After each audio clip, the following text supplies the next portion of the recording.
deSteiguer. I'm the president of Oklahoma Christian University. We have two of the most special guests we have ever had on campus, men of courage and bravery, men who took a stand at a very difficult and pivotal time, I believe, in our country's history. To my left is Tommie Smith, and to his left is John Carlos, the gold and bronze medal winners in the Mexico City Olympics 1968 200 meter. Gentlemen, thanks for being here. Pleasure. You've honored us a great deal by joining us today, and we're looking forward to tonight's program. Excellent. Well, we're honored to be here as well.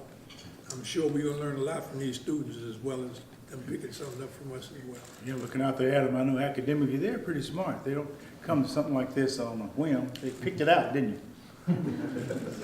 I can assure you that I learned something from these students virtually every day. That's the great thing about it. It's the Yeah. greatest thing about education. It's reciprocal. Hey, and I've got some questions that the students have submitted also, and I'll get to those. But first of all, I want you all to go back to 1968, and even prior to 1968. Talk to us about what was happening in your lives and in the country that led you to make the statement that you did on the most global of all stages. From my background, typically it was farm labor. Farm labor, and dad, education was minimal, so was my mom, a little bit further than dad's, but not a lot. I'm one of 12. I'm right in the middle of everybody. I have birthday in June, in the middle. There's 5 boys, I'm number 3, in the middle. There's 12 kids, I'm number 7, in the middle. I was always in the middle, just doing things. And my work ethic was a little rougher than a lot of the athletes that grow up nowadays, you know, on the 12-hour-a-day shift, going to school 8 hours a day, back at that night job. And I was telling some of the people that were table number 0 over here how I slept. And I told them how I slept in water at night with my arms in the side of the ditch that I was using water out of for irrigation, and that took me through. So, you know, competition, sitting in sometimes boring classes in grammar school and college wasn't hard for me because I did the type of work I did and the forces I did, and going to church and believing in faith and being whooped if I don't sit on the morning bench straight every day. You know, so this is gracious to me here because you are here. Because you are my future. I used to be where you are, but I'm blessed to be a little bit beyond, not necessarily any smarter, but a little bit beyond. So take that on your plate. Well, mine's a little different. I come up in Harlem, New York. You know, New York is a great city. Many things were happening right before my eyes as a young kid. And one thing that struck me early in my life, I must have been maybe 6, 7 years old, a transition took place. A thing called white flight. Well, one day I got up and it looked like white folks had a meeting the night before, and the decision was, we're gonna leave Harlem. Because the next day, all of them was loading up their panel station wagons and trucks, and they were all skying. And I remember I asked my dad, I said, Pop, why are they leaving? Where are they going? And my father said, well, son, I don't know how to explain this to you, but I think that they're leaving because the domesticated workers are coming living next door to them. But then I started looking at politicians, I started looking at clergy, I started looking at teachers, I started looking at my peers, their parents. I'm looking to see who's stepping up to the plate, who's willing to put themselves on the line to try and bring about some sort of change. And I didn't see too many of them out there. So that kind of defined me in terms of who I was, what I was going to do with the talents that God gave me. He gave me nice looks. I couldn't go nowhere being gorgeous George. But he gave me talent as an athlete. So I looked at the talent that God gave me as an athlete, and at the same time realizing to myself, God gave me a great amount of talent. But if I perfect the talent that he gave me, I could use that as a springboard to make a change in society. I grew with this to the point where I started to perfect my game, all the way up until I ran into this guy and realized that he was on the same path as myself, about using his abilities to bring attention to the ills of society. I don't care who you are, black, white, orange, or green, don't matter to me. It's about how you treat other people and how you're being treated. Why do I want to stand for that? because I want my kids to have a better life. I want my kids' kids to have a better life. And if I'm in the midst of the spotlight and I don't challenge society to do the best they can do, what's the point? That's it in a nutshell. You are an individual. You do your best. There was someone who knew you before you was in the womb, and that's as far as your identity created you were. And sometimes as a sociologist, I have a problem dealing with the compassion of Allah. I deal with the individual. Look at your eyes. And if I talk to one person here, that's going to be an announcement of my talking to a group. Because there's only one difference from the individual, is looks, but the heart is the same. And our looks sometimes create an effigy to make things different because of the way you look. That's one of man's biggest mistakes, looking at a person and thinking they're different. The heart tells the truth. It's the same. Your blood is not yellow, it's red. My blood is not yellow, it's red. It's the same thing. All came from one person. It's called Jesus. And I'm not going to preach, okay? Although I have a license not to, some of us kind of push it anyway. I just want y'all to know, despite of anything they say relative to our history, remember foremost for you guys to have fun in what you're doing. You can take care of business, and I would hope that each of you, when it comes time for you to take care of business in your life, that you be strong and firm to take care of business. But the platform is to have a good time in your life on the way to taking care of your business. And that's the thing that kept us gel, that we had a genuine love for one another and the sport. It's not a guarantee that you're going to come back with medals, but you feel, I mean, you can do it. You guys have the skills, you've got the talent. When did you begin to think about the kind of statement that you could make on a global stage that millions of people around the world would see, standing up for what you believed in was right, standing up for such an important thing? When did you begin thinking that that might be a stage for you to do that? Please do this. Well, originally we thought making a stage would be withdrawing from the games. We felt like, you know, if we backed away from the games, maybe our presence would be missed. Maybe they would respond and show a little more love and affection for who we are as athletes, in particular, black athletes. So we tried to unify ourselves in that era. It didn't come about for various reasons. Many individuals felt like, man, I trained all my life to go to the Olympic Games, and you asked me to make the greatest sacrifice in life. We didn't have the right to tell them that they couldn't fulfill their dream. So now, here we are at the Olympic Games. 30 minutes before we went out in that victory stand. This is important. 30 minutes. We got together and we decided we want to make a statement.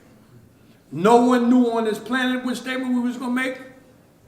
Prior to, let's say, 31 minutes, we didn't know.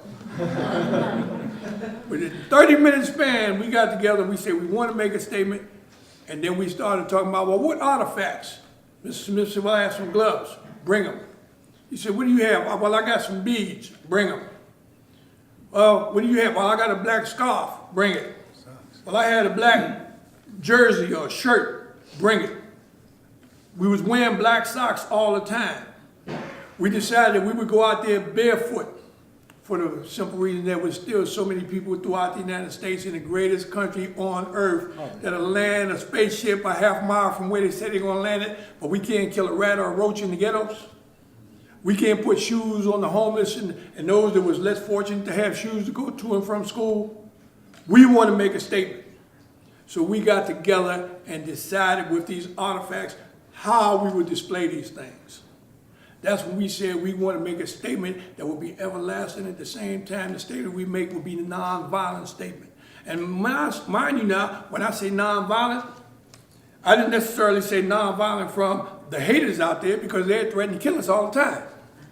You know what it's like to say I'm on a quest and someone is telling you that they're going to kill you, they're going to call your house and tell you we're going to blow your house up? Or when you get up on the podium, they're going to shoot you down? Or you're going to get shot while you're running around the track? Wow. Once you made the statement, did you all realize how significant, how loud the statement would be, and how many people it would inspire and how many people it would really upset. And what was the cost to you following that? We did not go to become famous. I, Tommie Smith, did not go to become famous. I don't think you're different. You're very much different. I went because I won that position. Yes, I was on scholarship, but like in my academic classes, I wanted to be the best I could, so I wouldn't have to rethink myself the day after. I could have done better. I could have done better. So it was from my soul. I knew where my father was from. I knew the fields he worked in. I knew my mother with 12 kids would pull some of her babies on her cotton sack as she picked cotton going down the road. I saw this as a kid. I couldn't say anything. I was too young. My soul was on the victory stand, and I was blessed to win those races to get there. And as you heard a few moments ago about the representations of the different pieces we had on our bodies, we had to think to tell the world, well, the United States was a human right, but it's also a civil thing, of how we felt about the country that didn't represent us equally. And that's how it is. And the rest of the story is from your own mind on the victory stand, because you saw it. Y'all are having the same problem as we had then, but you don't have platforms. That's why education is so vitally important. You're blessed to be here. Don't not go to class because you are sleepy. Don't not go to class because you didn't study. That's your fault. Don't not go to class because you're the next door person sitting in the seat next to you didn't take a shower. That's okay. Cover your nose, you know. There's a lot of things you can do to make your life proactive and move forward. Like I said some time ago, smile at a person. You might get a smile back. If you don't get a smile back, pray for him. You know, just keep on moving, keep on moving. Walk with justice in mind. Because one day, you're going to have to face what you did the day before. Okay? I mean, that's what, I mean, I can go on and go to Revelation back if you want me to. But there's one Hebrew 11 and 1. Read it someday. Okay? But it says at the end of it, without work, what is dead? Your faith. So just think about that. Well, I want to ask you about that. I've read, Tommie, where you did a lot of praying in the few minutes leading up to going onto the medal stage, the medal stand. And John, you've talked about God put you in a place for a certain reason. Could you all talk about that? Well, let me open it up with I believe in prayer, period. If you don't believe in it, why do it? I believe in prayer, period. I know how long the national anthem is, too. It's 1.5 minutes, exactly. But on the victory stand, it was like, maybe half a day. It was long. I mean, it was so long that I could begin to feel the air around my fist. And I wanted to look up at it, you know, but I couldn't do that. But pride, yes, a pride of the national anthem, the flag. As much black lives died so that flag could fly. So it was not my not acknowledging the flag. It wasn't negative. It was very positive. But my acknowledging it was so people could understand that the difference was because I was there doing what I did, and nobody had done that before. Okay, it's one of these Play-Doh things on the wall that you look at and you say, "What is that?" If you look at it long enough, you'll make something out of what it is. And I think y'all in here now can make something different out of that victory stand that you didn't know before we started this. You know, I believe that I was born June 5th, 1945, to be in Mexico City, October 16th, 1968. That was my calling in life. He just said, you have an opportunity to take part in something. I was excited for the challenge. Yeah, because somebody had to stand up. As I stated earlier, I'm looking for adults to do it. I'm a youngster. I don't want to be involved in this. I don't want to be making those statements that adults should be making. But somebody had to make a statement.